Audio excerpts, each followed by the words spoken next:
أعوذ بالله من الشيطان الرجيم. بسم الله الرحمن الرحيم.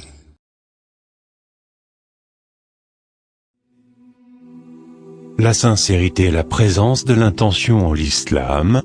Dieu le Très-Haut a dit dans le Coran chapitre 98 verset 48, « On ne leur avait pourtant ordonné que d'adorer Dieu, de lui consacrer à lui seul toute dévotion, loin de tout associationnisme idolâtre, de pratiquer correctement la prière, et de donner l'aumône légale. » Chapitre 78 verset 37, parlant des offrandes qu'on sacrifie à Dieu, jamais ne parviendra à Dieu leur viande ni leur sang, mais ce qui lui parvient de votre part c'est la piété.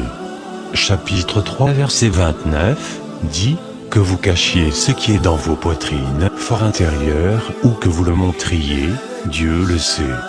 Quant aux hadiths, nous en citons les suivants, le calife Omar, que Dieu l'agrée, a dit, j'ai entendu le messager de Dieu, que paix et salut soient sur lui, dire, les actions ne valent que par les intentions, et chacun n'a pour lui que ce qu'il a eu réellement l'intention de faire.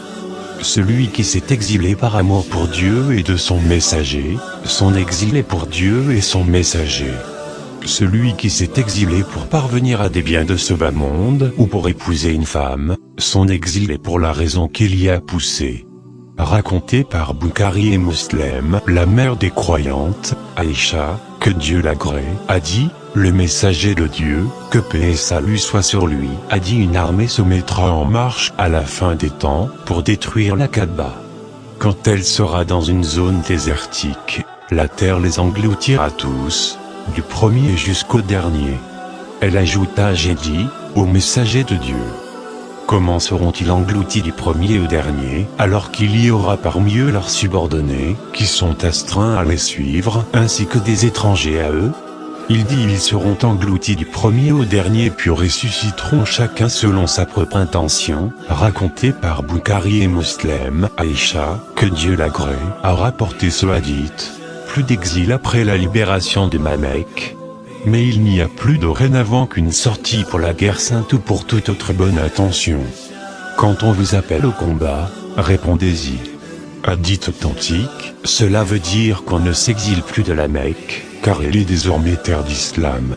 Jaber ibn Abdullah al-Ansari, que Dieu l'agrée, a dit, nous étions avec le prophète, paix et salut soit sur lui, à l'expédition de Tabouk, lorsqu'il dit il y a certainement à Médine des hommes qui, dans toute marche que vous faites et dans toute la vallée que vous traversez, sont avec vous, ce sont ceux qui ont été retenus par la maladie. Dans une autre version, ils partagent avec vous le salaire de vos œuvres, rapporté par Muslim et Bukhari à partir de Anas, que Dieu l'agrée, qui a dit, nous étions avec le prophète, paix et salut soit sur lui, de retour de l'expédition de Tabouk.